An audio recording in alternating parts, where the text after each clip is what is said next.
Bonjour chers frères et sœurs qui aimez Dieu de tout votre cœur, qui avez confiance en Jésus-Christ. Je souhaite une joyeuse semaine sainte à tous ceux qui croient en Jésus-Christ. Voilà. La semaine est sainte, mais le Seigneur nous appelle à la sainteté. Il faut que nous soyons saints, grâce à l'Esprit Saint qui habite au-dedans de nous. Alors, ça fait quand même peut-être aujourd'hui 9 jours que je n'ai pas fait de vidéo sur ma chaîne Jean de l'amour de Jésus. Alors aujourd'hui, je le fais. Je veux parler de ce qu'est la bénédiction dans la foi chrétienne. Qu'est-ce que la bénédiction?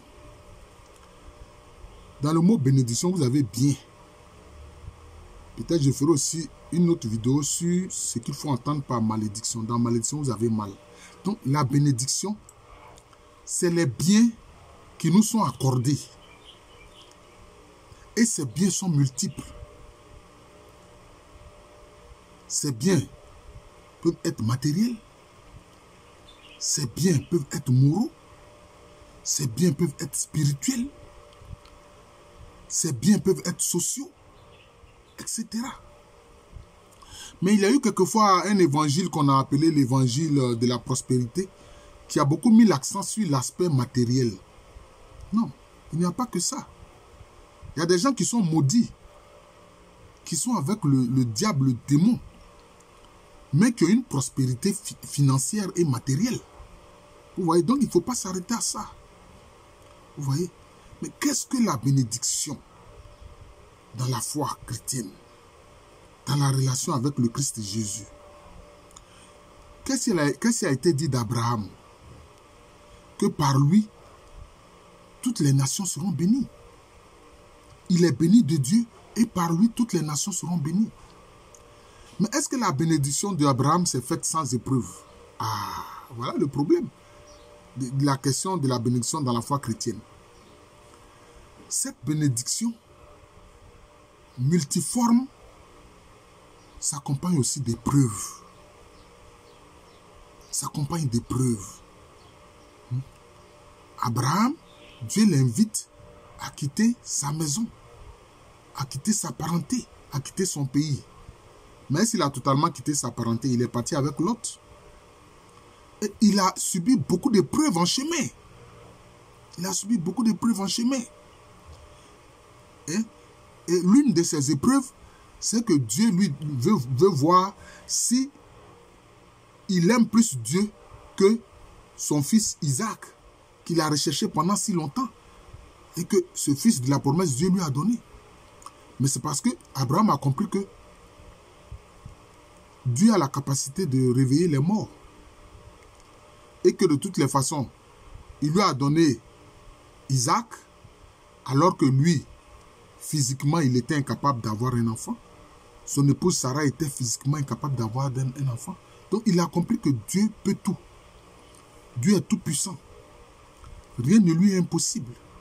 Et on a vu, c'est ce que Gabriel a révélé à la Vierge Marie. À Dieu, rien n'est impossible. Vous voyez? Donc, la bénédiction de Dieu est souvent accompagnée d'épreuves. Hein, il y a un psaume, je ne sais pas si je vais le dire correctement, mais on dit je ne sais même pas comment je vais dire ça, malheur sur malheur sur malheur sur le juste, mais le Seigneur l'en délivre toujours. Donc, le juste est frappé de malheur, mais le Seigneur l'en délivre toujours. Vous voyez? Donc, la bénédiction, la bénédiction du chrétien, c'est quoi? Moi, je vais vous dire une chose. C'est le sceau que Dieu met sur la personne. Quand tu es en Christ, là, il y a un sceau. Tu ne vois pas, c'est invisible. C'est comme un tampon qu'on a mis sur un papier. Ce sceau-là est sur toi. Il y a un sceau qui est sur toi. Tu ne le vois pas. Quelquefois, les gens parlent d'onction. Mais l'onction, c'est pour faire un travail, en fait. Un travail précis dans l'espace et le temps. Mais il y a le sceau qui est sur toi. Le sceau du Père Céleste est sur toi. La marque de Jésus-Christ. La marque de Jésus-Christ est sur toi. Le signe du Saint-Esprit est sur toi. C'est ça. C'est ça la bénédiction. Le Saint-Esprit habite au-dedans de toi. C'est ça la bénédiction. Jésus-Christ vit en toi et toi tu vis en lui. C'est ça la bénédiction. Le Père Céleste même est venu faire sa demeure en toi avec son Fils Jésus-Christ. Et toi aussi, tu as ta demeure dans le Père Céleste avec son Fils Jésus-Christ. C'est ça la bénédiction. Mais cela ne veut pas dire que les épreuves, tu ne les vivras pas. Non, tu vas les vivre. Et souvent, quand ces épreuves arrivent, il y a des chrétiens qui tombent et s'écroulent. Parce qu'ils se rebellent contre Dieu. Parce qu'ils disent, je ne comprends pas. Seigneur, je ne te comprends pas. Je te suis fidèle. Je fais ce que tu me demandes. Mais pourquoi ça m'arrive? Pourquoi ceci m'arrive? Pourquoi cela m'arrive? Mais examinons la vie de Job. Examinons la vie de Job. Dieu a toujours veillé sur Job. Mais quand l'épreuve est arrivée, avec les tentations à la clé du diable, parce que quelquefois le diable vient avec ses tentations. Le Christ lui-même, il a été tenté par le diable. Donc vous comprenez que nous aussi, nous sommes soumis à la tentation. Enfin, nous sommes soumis. Nous allons faire face à la tentation. C'est comme ça. Vous voyez? Mais le Seigneur, par sa présence au-dedans de nous, nous donne de surmonter cela. Mais regardez l'histoire de Job. L'histoire de Job est intéressante. Non seulement il a perdu des biens, mais il a perdu des enfants. Il a perdu de la parenté. Hein? Sa femme même soufflait le mauvais conseil en lui. Renie Dieu. Mais quand il a surmonté ces épreuves-là, que Dieu encore a multiplié maintenant ses bienfaits envers lui, a multiplié sa bénédiction envers lui. Écoutez bien la conclusion de Job. Qu'est-ce qu'il a dit? Il dit, Seigneur mon Dieu, j'avais entendu parler de toi, mais à présent, mes yeux t'ont vu. À présent, je te connais. Évidemment, il ne peut pas connaître Dieu dans la plénitude de ce qu'il est. Parce que Dieu est sans limite. Dieu, c'est la sagesse éternelle. Dieu, c'est l'intelligence infinie. Dieu, c'est la connaissance infuse. Mais il a connu une partie importante de Dieu, un aspect important de Dieu. Il a connu un aspect important de Dieu. Il dit, maintenant là, mes yeux t'ont vu. Vous voyez? Même il est dit, hein, dans les rapports de Moïse avec Dieu, on dit chaque fois, Dieu faisait connaître à Moïse un aspect de sa personne. Chaque fois, Dieu faisait connaître à Moïse un aspect de sa personne. Donc c'est ça. Donc notre vie chrétienne aussi, c'est un cheminement pour connaître Dieu.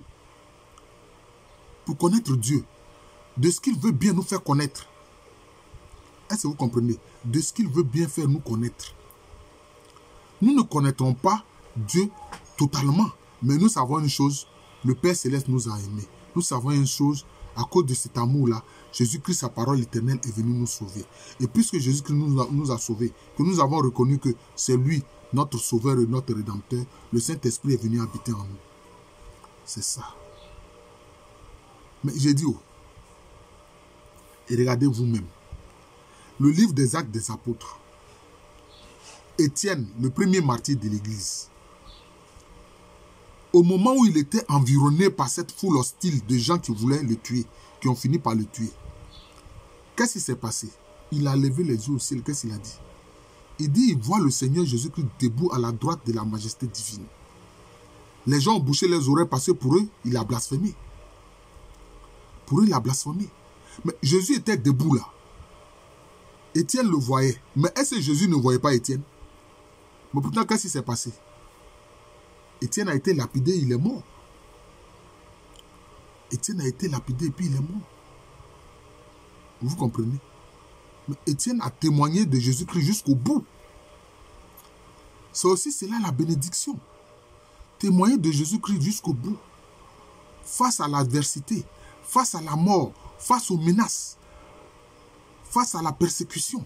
Et c'est ce que tout au long de l'Église, des gens ont connu. Et même aujourd'hui, c'est comme ça. Des gens font la découverte du Christ. Bon, on dit leur famille est musulmane. Ou bien leur famille est, je ne sais pas moi, pratique une religion autre, etc. Et celui qui découvre le Christ, qui veut le suivre, on dit non, tu ne fais plus partie de la famille, etc. On témoigne de Jésus-Christ jusqu'au bout. Mais c'est tout ça là qui fait la bénédiction. C'est tout ça qui fait la bénédiction. Donc nous sommes bénis de toutes les bénédictions en Christ. Mais en Christ, notre Seigneur Jésus-Christ, en qui nous sommes bénis de toutes les bénédictions, il a subi l'épreuve. Et donc, à sa suite, nous aussi, nous subissons l'épreuve. Donc, la bénédiction chrétienne, c'est l'amour du Père Céleste en nous, la grâce du Seigneur Jésus-Christ en nous, la communion du Saint-Esprit en nous, avec en plus quoi? Les épreuves. Parce que qu'est-ce que Jésus-Christ a dit? Il y a une de ses paroles. Hein? Il dit, je suis avec vous, mais vous bénéficiez de ma grâce, avec en plus quoi? Les persécutions. Il a ajouté ça, il dit avec en plus des persécutions. Il ne retire pas ces persécutions. Il ne retire pas ces persécutions. Parce qu'il sait quoi? Que sur la terre, on n'a pas la plénitude du bonheur. Sur la terre, on n'a pas la plénitude du bonheur. Voilà. Nous sommes dans le cheminement. C'est à cause de ça, il y a dans le livre, dans le livre des Hébreux, hein, dans l'épître aux Hébreux, qu'est-ce qu'il a dit? Il a dit que ceux qui ont gardé la foi en Dieu, quelquefois, ils ont vu leur espérance de loin. Ils ont vu leur espérance de loin. Mais la grande espérance, c'est quoi? C'est d'être avec Jésus-Christ dans son royaume. C'est d'être avec Jésus-Christ dans son royaume. C'est tout. C'est tout. Certains diront non, c'est une forme de défaitisme, etc. Mais je vous dis, il y a des gens qui sont sur terre, qui ont toutes les raisons d'être heureux. Ils sont en bonne santé, ils sont jeunes, ils sont multimilliardaires, ils ont une épouse prévenante, ils ont des enfants fantastiques, ils ont tout ce qu'il leur faut, mais ils vivent une souffrance intérieure. On sait même, souvent même ils ne savent même pas d'où ça vient. Ils ne savent pas d'où ça vient. Voilà. Pourquoi? Parce que vivre sans Dieu, c'est vivre sans la véritable bénédiction. Et regardez les pays dits occidentaux. On dit que c'est des pays riches, non? Que les gens sont prospères là-bas. Mais si vous voulez, faites le taux de suicide dans les pays occidentaux et puis faites le taux de suicide dans les pays d'Afrique qu'on dit pauvres. En fait, alors que les gens nous appauvrissent, sinon nous sommes les plus riches par les matières premières stratégiques et minérales que Dieu a mis dans la terre d'Afrique. Quels sont ceux qui se suicident le plus? Mais ce sont ces gens-là qu'on dit être riches, prospères. Mais parce que beaucoup parmi eux veulent vivre sans Dieu. Ils veulent vivre sans Dieu. C'est pour ça qu'on voit cette turpitude en Occident. C'est pour ça qu'on voit cette turpitude.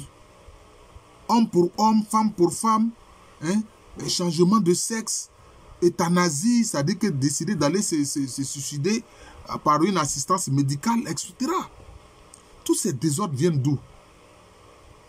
Viennent parce qu'ils ont rompu les liens avec Dieu. Ils ont rompu les liens avec Dieu.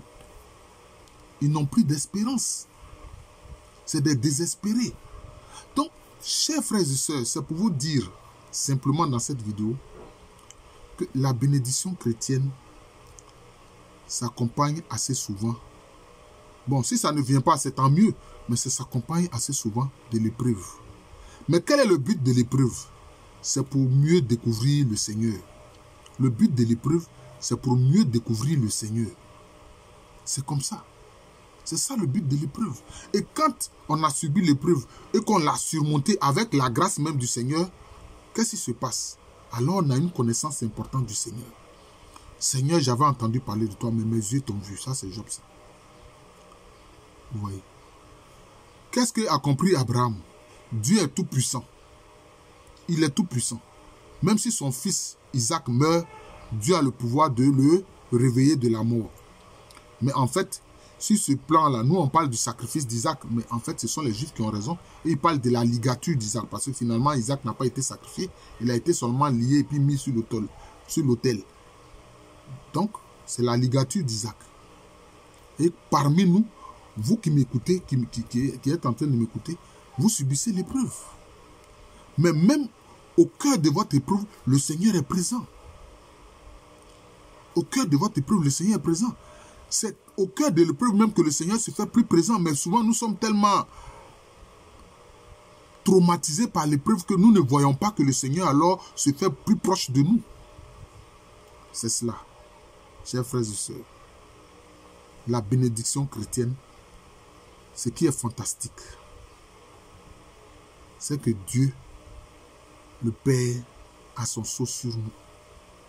Le Christ Jésus, son Fils bien-aimé, a sa grâce sur nous et en nous.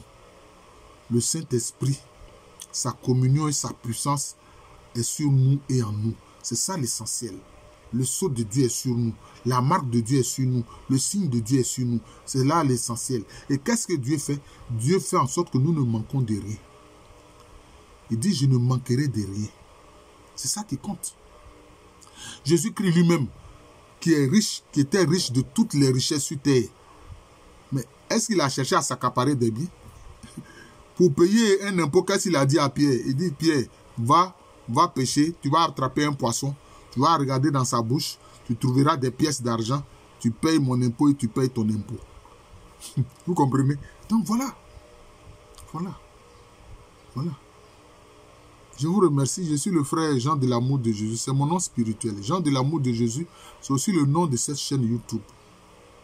À l'état civil, je suis le professeur Alou Kwame René. Je vous souhaite une excellente journée.